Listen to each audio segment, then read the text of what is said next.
നമസ്കാരം. ജീവൻ ജനഹിതം 2026 എല്ലാ പ്രേക്ഷകർക്കും സ്വാഗതം. 140 നിയമസഭാ മണ്ഡലങ്ങളിലൂടെയുള്ള കേരളത്തിലുടനീളം ജീവൻ്റെ ജനഹിത യാത്ര തുടരുകയാണ്. നമ്മൾ ഇപ്പോൾ എത്തി നിൽക്കുന്നത് കോതമംഗലം നിയമസഭാ മണ്ഡലത്തിലാണ്. ഇഞ്ചോടിഞ്ച് പോരാട്ടമാണ് കോതമംഗലം നിയമസഭ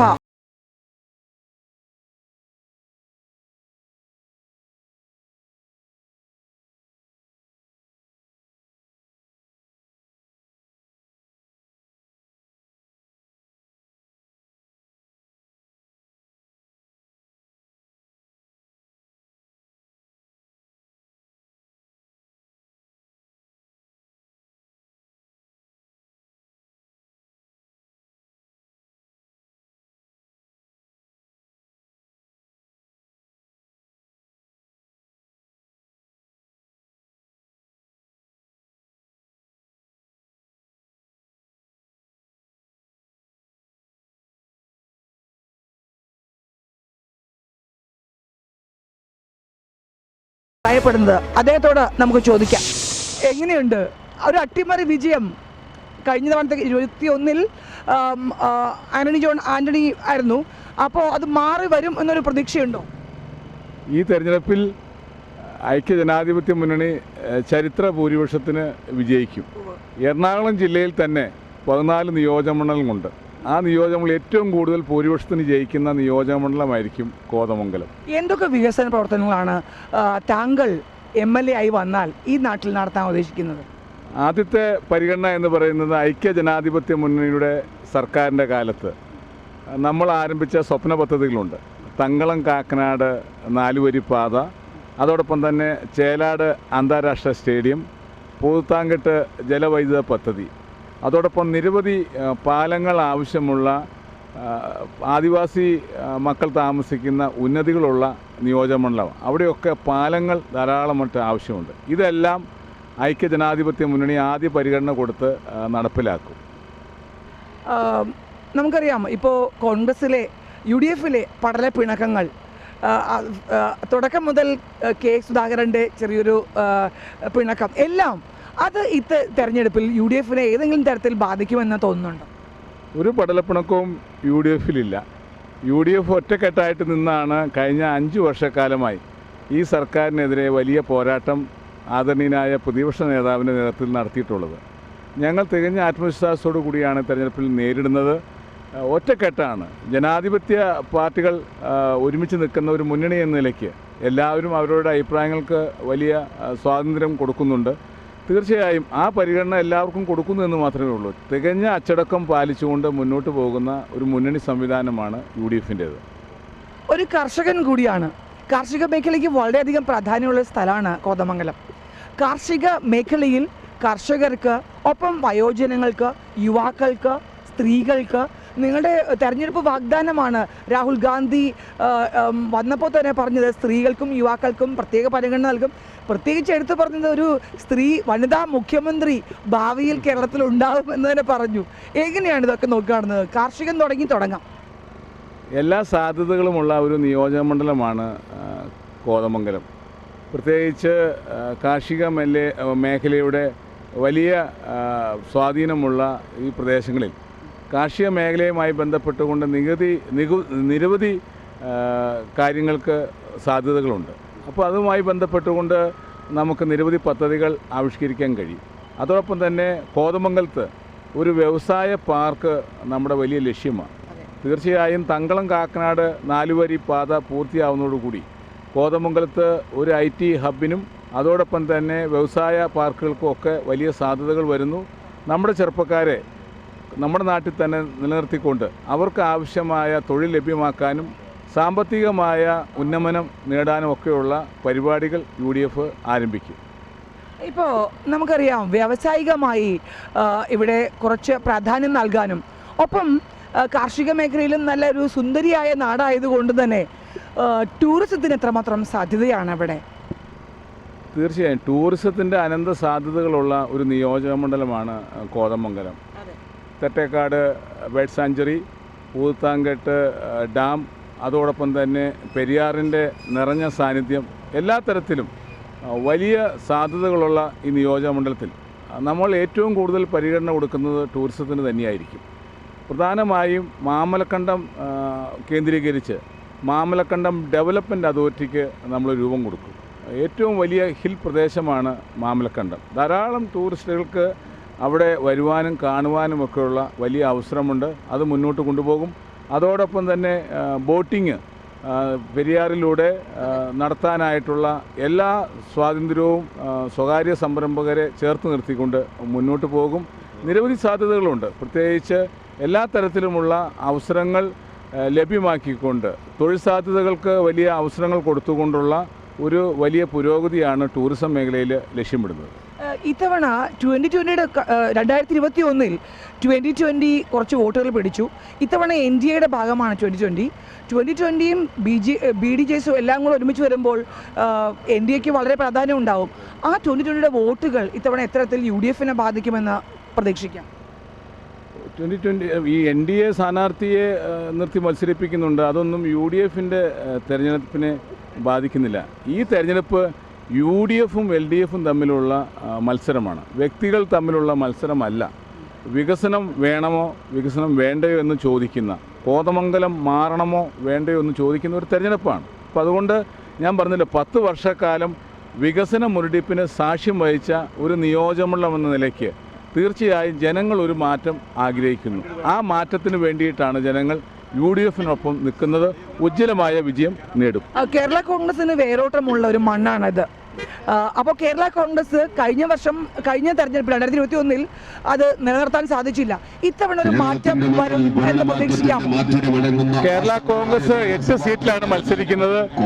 ഇതുവരെയുള്ള ഇത് വെച്ചിട്ട് 8 സീറ്റിലും കേരള കോൺഗ്രസ് വിജയിക്കും.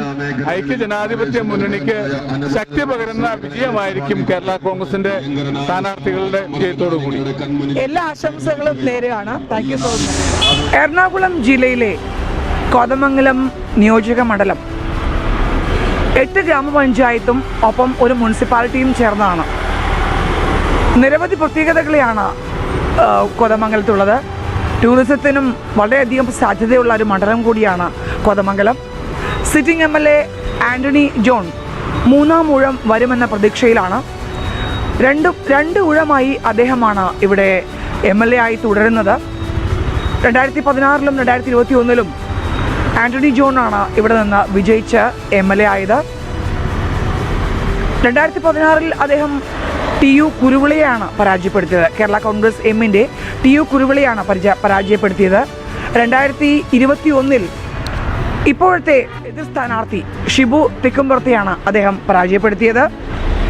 2016ൽ ആന്റണി ജോണിൻ്റെ ഭൂരിപക്ഷം 19,282 ആയിരുന്നു.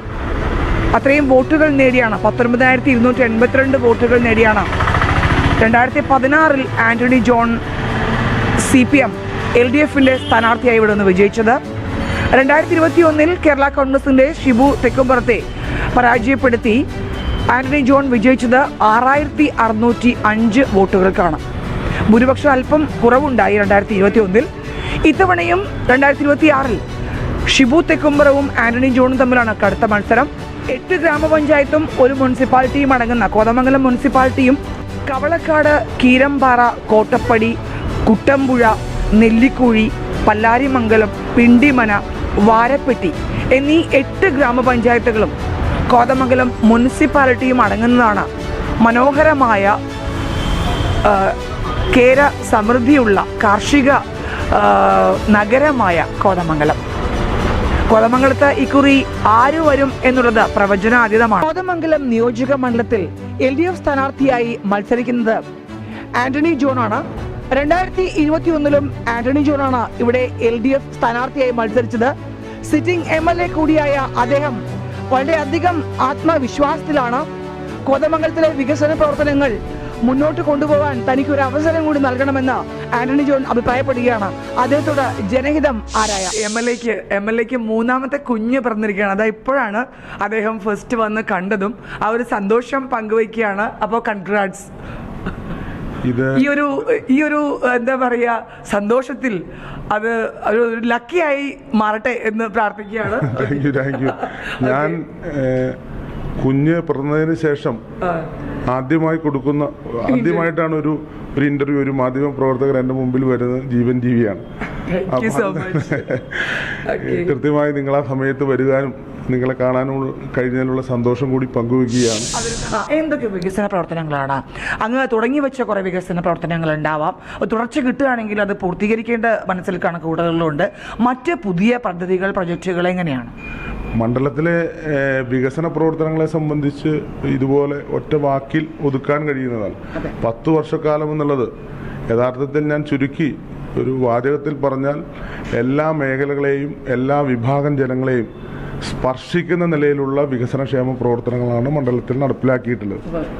അത് ആ നിലയിലാണ് ചുരുക്കി പറയാൻ കഴിയുള്ളൂ. അല്ലെങ്കിൽ ഏറെ സമയമെടുത്ത്, അല്ലെങ്കിൽ നിങ്ങൾ എന്നോടൊപ്പം വരാൻ തയ്യാറാണെങ്കിൽ, ഇന്നിപ്പോൾ എനിക്ക് സമയക്കുറവാണ്, ഈ മണ്ഡലത്തിൻ്റെ 8 പഞ്ചായത്തിലും കോതമംഗലം മുനിസിപ്പാലിറ്റിയിലും പ്രത്യേകിച്ച് ആദിവാസി മേഖലയിലടക്കം അത്തരത്തിലുള്ള വികസനങ്ങൾ നടപ്പിലായിട്ടുണ്ട്. ഈ പട്ടണത്തിൽ മാത്രം നിങ്ങളൊന്ന് ഓടിച്ചാൽ, ഈ കോതമംഗലവും സമീപ പട്ടണങ്ങളും തമ്മിൽ പരിശോധിച്ചാൽ, ഒന്ന് താരതമ്യം ചെയ്താൽ ഏറ്റവും ഗതാഗത കുരുക്ക് കുറവുള്ളൊരു പട്ടണം അത് കോതമംഗലം. ഒരു തർക്ക കാര്യത്തിനകത്തില്ല.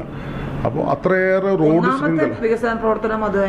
ശൃംഖലയാണ്. ഇപ്പോൾ തങ്കളം കോഴിപ്പള്ളി ന്യൂ ബൈപ്പാസ്, ഈ പട്ടണത്തിന്റെ ചുറ്റും ഒരു റിംഗ് റോഡ് സംവിധാനം, അത് കേരളത്തിലെ അപൂർവം പട്ടണങ്ങൾക്കാണ് അവകാശപ്പെടാൻ കഴിയുള്ളൂ. അത് ഒട്ടേറെ പ്രതിസന്ധികളുണ്ടായിരുന്നു. 2019-20 സംസ്ഥാന ബഡ്ജറ്റിലാണ് 14.5 കോടി രൂപ ഫണ്ട് അനുവദിച്ചു. ഭൂമി ഏറ്റെടുക്കലുമായി ബന്ധപ്പെട്ടുകൊണ്ട് നിരവധി പ്രതിസന്ധികൾ, കോടതി സ്റ്റേ അടക്കം ഒട്ടനവധി കാര്യങ്ങളുണ്ടായിരുന്നു. അതോടൊപ്പം തന്നെ നഗരസഭയുടെ ഉടമസ്ഥയിലുള്ള ഭൂമി വിട്ടുകിട്ടണമായിരുന്നു, എക്സൈസ് ഡിപ്പാർട്ട്മെൻറ്റിൻ്റെ ഉടമസ്ഥയിലുള്ള ഭൂമി വിട്ടുകിട്ടണമായിരുന്നു. അപ്പോൾ അതിനെല്ലാം നമ്മൾ തരണം ചെയ്തുകൊണ്ടാണ്, അതെല്ലാം മറികടന്നുകൊണ്ടാണ് ഇന്ന് ആ തങ്കളം കോഴിപ്പള്ളി ന്യൂ ബൈപ്പാസ് യാഥാർത്ഥ്യമാക്കിയിരിക്കുകയാണ്. അത് 14.5 കോടി രൂപ ബഡ്ജറ്റിലാണെങ്കിൽ പിന്നീട് നമ്മൾ ഏറ്റവും ആധുനിക നിലവാരത്തോട് കൂടിയിട്ടാണ് ഇപ്പോൾ റോഡ് ലൈറ്റിംഗ് സിസ്റ്റം അടക്കം MLA ഫണ്ടിൽ നിന്നും 1.5 കോടി രൂപയാണ് അതിന് നീക്കിവെച്ചത്. അവിടെ നേരത്തെ ഉണ്ടായിരുന്ന ഒരു മുനിസിപ്പൽ റോഡ് ഇനി ഉണ്ടായിരുന്ന പ്രദേശം കൂടി നമ്മൾ ഇതിനോടകം ഈ പദ്ധതിക്കായി ഏറ്റെടുക്കേണ്ടി വന്നപ്പോൾ ആ പ്രദേശവാസികളുടെ ആവശ്യം അംഗീകരിച്ചുകൊണ്ട് അവർക്ക് നടപ്പാലം നിർമ്മിക്കുന്നതിന് വേണ്ടിയിട്ട് 50 ലക്ഷം രൂപ MLA ഫണ്ടിൽ നിന്ന് വേറെ നമ്മൾ കൊടുത്തു. അപ്പോൾ 10-16.5 കോടി രൂപയുടെ ഒരു പദ്ധതിയാണ് അത്. ഞാൻ സൂചിപ്പിച്ചല്ലോ, പട്ടണത്തിൻ്റെ ഗതാഗത കുരുക്ക് അതാണ്. നിങ്ങളിപ്പോൾ പോകുമ്പോൾ അറിയാം, സമീപ പട്ടണങ്ങളും കോതമംഗലവും പരിശോധിച്ചാൽ ഇതിലൂടെ കടന്നു പോകുന്ന പല ആളുകളും പലപ്പോഴും എന്നോട് സൂചിപ്പിക്കാറുണ്ട്, കോതമംഗലത്ത് ഗതാഗത കുരുക്ക് അല്പം ആശ്വാസമായിരുന്നു. തീർച്ചയായിട്ടും. എന്നുവെച്ചാൽ മൂന്നാറിലേക്കും ഇടുക്കിയിലേക്കുമുള്ള ഒരു പ്രധാന പാതയാണ്, അത് മനസ്സിലാക്കണം. അങ്ങനെയാണെങ്കിൽ കൂടിയും ഗതാഗത കുരുക്ക് പരമാവധി പരിഹരിക്കാൻ ഉതകുന്ന നിലയിൽ തന്നെയാണ് ഈ റോഡ് ശൃംഖല. ഞാൻ ഈ തങ്കളം കോഴിപ്പള്ളി ന്യൂ ബൈപ്പാസ് മാത്രമല്ല, പട്ടണത്തിനകത്തുകൂടിയുള്ള എല്ലാ ഒരുപാട് റോഡുകളുണ്ട്. ഈ കണക്റ്റഡ് റോഡുകളെല്ലാം നമ്മൾ കഴിഞ്ഞ പ്രാവശ്യം തന്നെ BM&BC നിലവാരത്തിലേക്ക് മാറ്റിയിരുന്നു. അപ്പം ഗതാഗത കുരുക്ക് പരിഹരിക്കുക അത് ഏറ്റവും മേജർ ഒരു ഇഷ്യൂ തന്നെയാണ്. യുവാക്കൾക്കും സ്ത്രീകൾക്കും ഒപ്പം ടൂറിസത്തിന് നിരവധി പദ്ധതികളുണ്ട്, മനസ്സിലുണ്ട്, നമുക്കുമുണ്ട്, സമയക്കുറവ് മാത്രമാണെന്നാണ്. ഓക്കെ, ടൂറിസത്തിന് വലിയ സാധ്യതയുള്ള, അപ്പോൾ താങ്കൾ പറയുന്ന പോലെ തന്നെ മൂന്നാറിലേക്ക് കടന്നു പോകാനുള്ള ഒരു പാത കൂടിയാണ്. ഒപ്പം അക്കൂട്ടത്തിൽ മൂന്നാറിലേക്ക് പോകുമ്പോൾ അക്കൂട്ടത്തിൽ കോതമംഗലം കൂടെ ഒന്ന് കണ്ടുപോവാം എന്നുള്ളൊരു ആഗ്രഹം ആൾക്ക് ഉണ്ടാവും. എന്താണ് വികസനം ഉദ്ദേശിക്കുന്നത്? ടൂറിസം മേഖലയുടെ വികസനത്തിനും ഏറ്റവും പ്രധാന ഘടകം റോഡ് ശൃംഖല തന്നെയാണ്. മണ്ഡലത്തിൽ, അതായത് കേരളത്തിലെ തന്നെ ഒരു മണ്ഡലത്തിൽ ഏറ്റവും കൂടുതൽ ദൂരം പൊതുമരാമത്ത് റോഡുകളുള്ള മണ്ഡലങ്ങളിൽ ഒന്നാണ് കോതമംഗലം.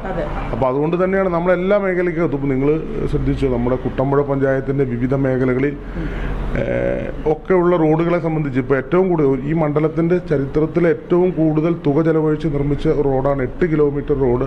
തട്ടേക്കാട് മുതൽ കുട്ടമ്പുഴ വരെ വരുന്ന റോഡ് 24 കോടി രൂപയാണ്.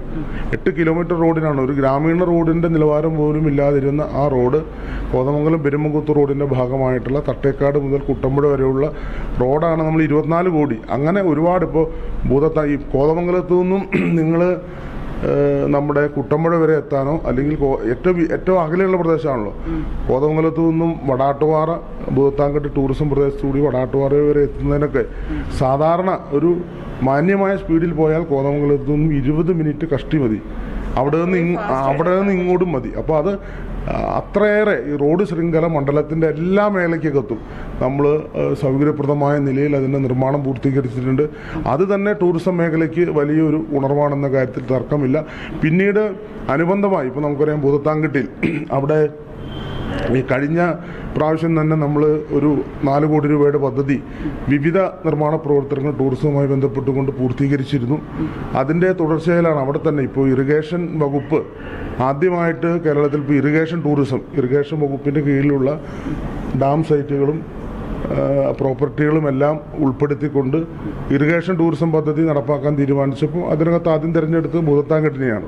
അപ്പോൾ അതുമായി ബന്ധപ്പെട്ടുകൊണ്ട് അതിൻ്റെ ടെൻഡർ നടപടികളൊക്കെ പുരോഗമിച്ച് മുന്നോട്ട് പോകുമ്പോൾ ചില കോടതി സ്റ്റേയും മറ്റ് പ്രശ്നങ്ങളൊക്കെ ഉണ്ടായെങ്കിൽ കൂടിയും അതൊക്കെ പരിഹരിച്ചെടുക്കാൻ കഴിയുന്ന നിലയിലാണ് ഇപ്പോൾ നമ്മൾ ഇടപെടുന്നത്. ബോട്ടിംഗ് നിന്ന് കിടക്കുകയായിരുന്നു. ആ ബോട്ടിംഗ് ഇപ്പോൾ പുനരാരംഭിച്ചിട്ടുണ്ട്.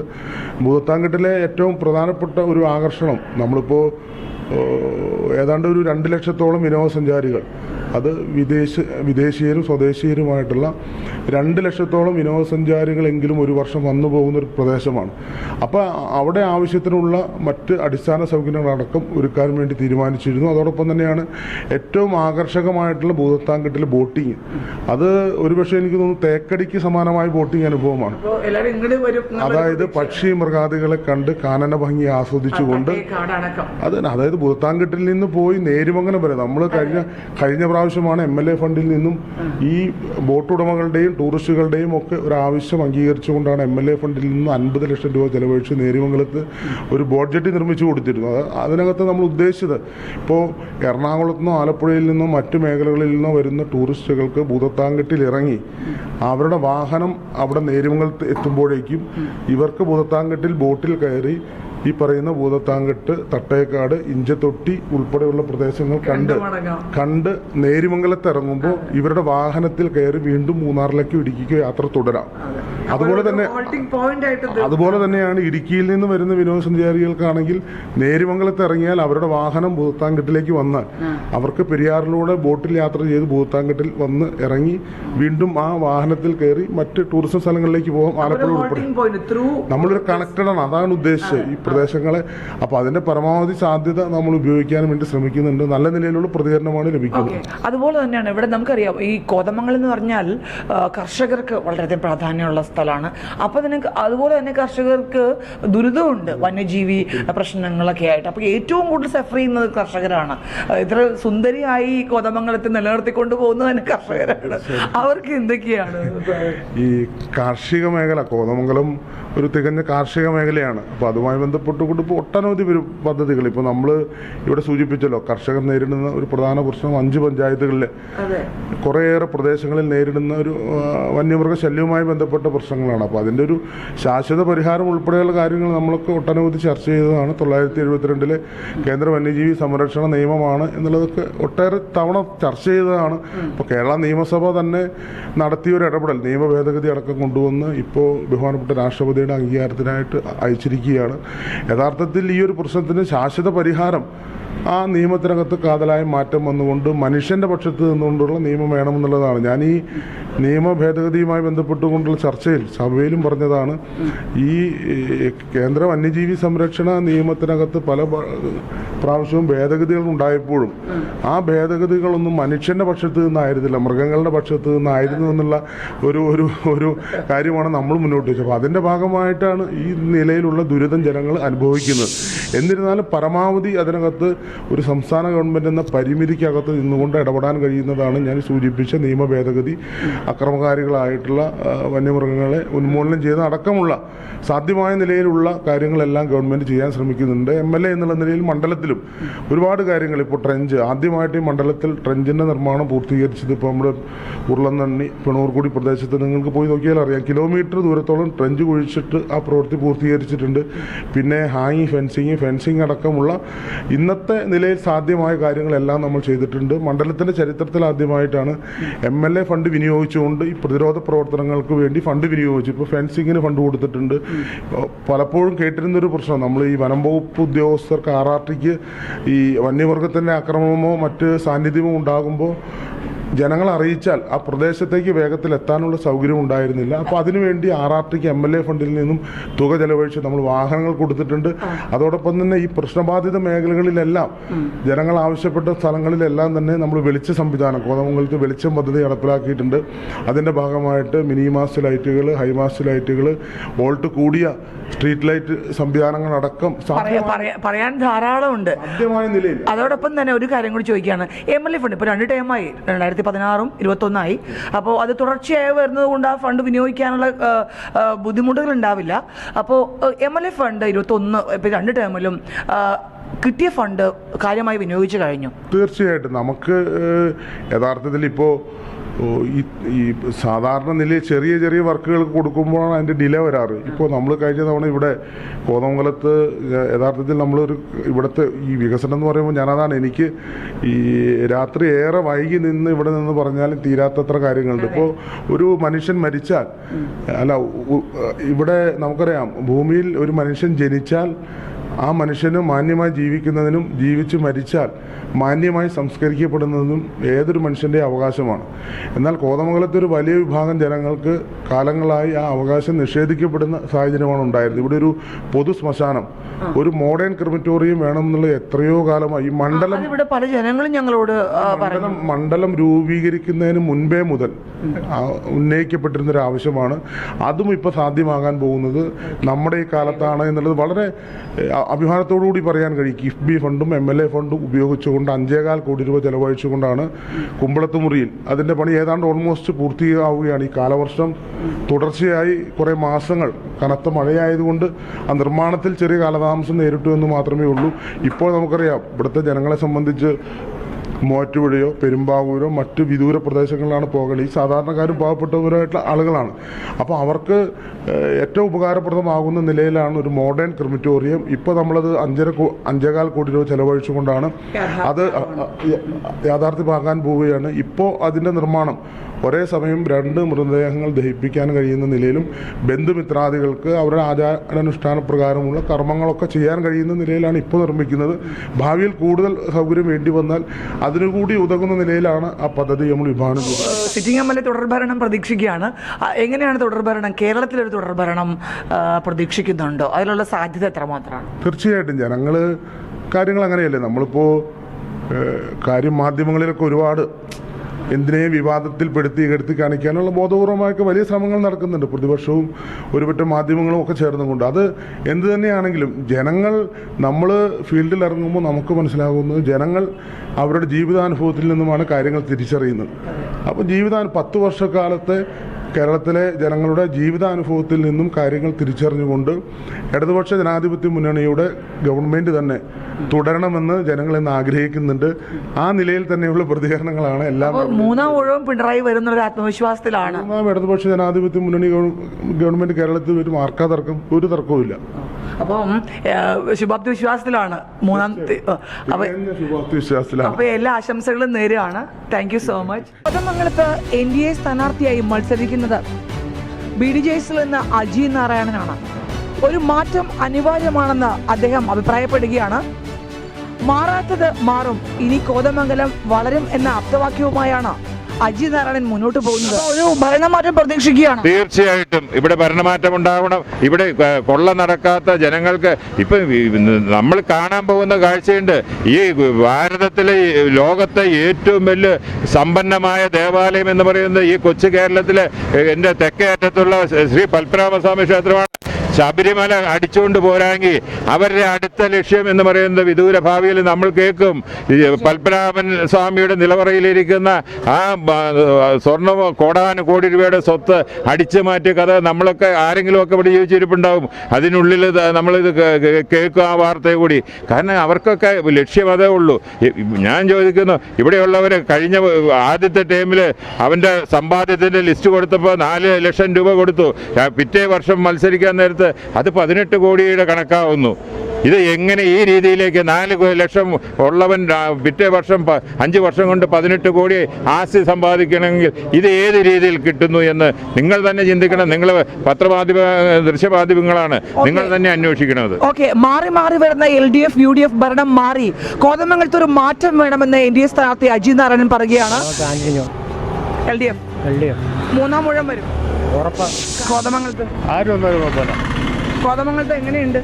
അതൊന്നും ഞാൻ പറയില്ല. ഇപ്പോ LDF നല്ല പ്രവർത്തനമാണോ കാഴ്ച? ആന്റണി ജോൺ എന്നൊന്നും ഞാൻ പറയില്ല.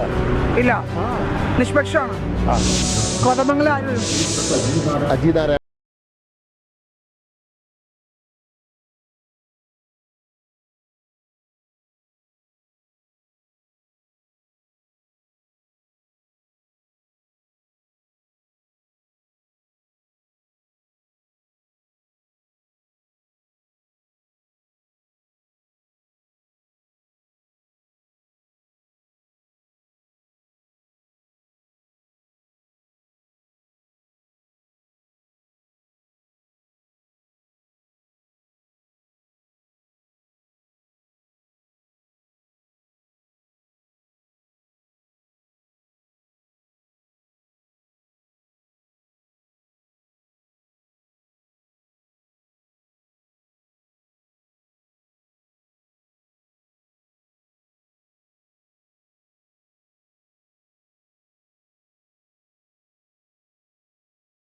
നന്ദി, നമസ്കാരം.